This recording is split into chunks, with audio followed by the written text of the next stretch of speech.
আব্বা ওইটি তো কি থামলে কেন? ওইতে কি? বড় ভাই ওইটি তো আমাকে মারা ধরা করে। আর সব থেকে জঘন্য কাজ ওরা আব্বারে দিয়ে করাই। পাটি পাই, ঘর মুছাই, কাপড় কাচাই, এমনকি বাথরুমও পরিষ্কার করাই। আর আমি কিছু করতে গেলে আমার গাছের সাথে বাঁধে মারে। কি তুই আমার বাড়ি থেকে আমার তা খায় আমার বাপ ভাইয়ের উপর অত্যাচার করিস? হ্যাঁ বিয়াদব। দুলো ভাই, কাজটা আপনি ঠিক করলেন না। এতদিন তো আপনার বাপ ভাইয়ের সাথে করতাম, এখন দেখতেছি আপনার সাথেও করা লাগবেন। এই আমার সাথে করবি মানে? এই দুলো ভাই, এমনি একবার গায়ে হাত দিছেন, আমার ইজ্জতের পরে লাগিয়ে গেছে। আর একবার যদি গায়ে হাত দেওয়ার চেষ্টা করেন তাহলে বাড়িতে সুন্দর করে বের করে দেবো কিন্তু। বের করে দিবি মানে? আমার বাড়ি, আমার ঘর, আর আমারে কষ্ট তুই বেরোয় যা।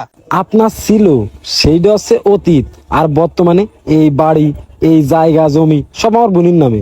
এখন এই জায়গায় আমি আর আমার বোন যা ইচ্ছা তাই করতে পারি।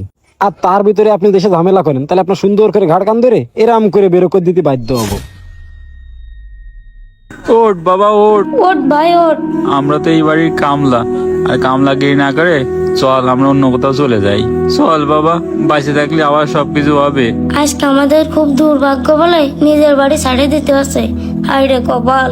আমাদের এই সমাজে এদের মতো কিছু খারাপ মানুষ আছে যারা এভাবে মানুষকে ঠকায়। প্রবাসী ভাইয়েরা অনেক কষ্ট করে মাথার ঘাম পায়ে ফেলে এভাবে সঞ্চয় করে, দিন শেষে নিজের মানুষের কাছেই ঠেকে যায়।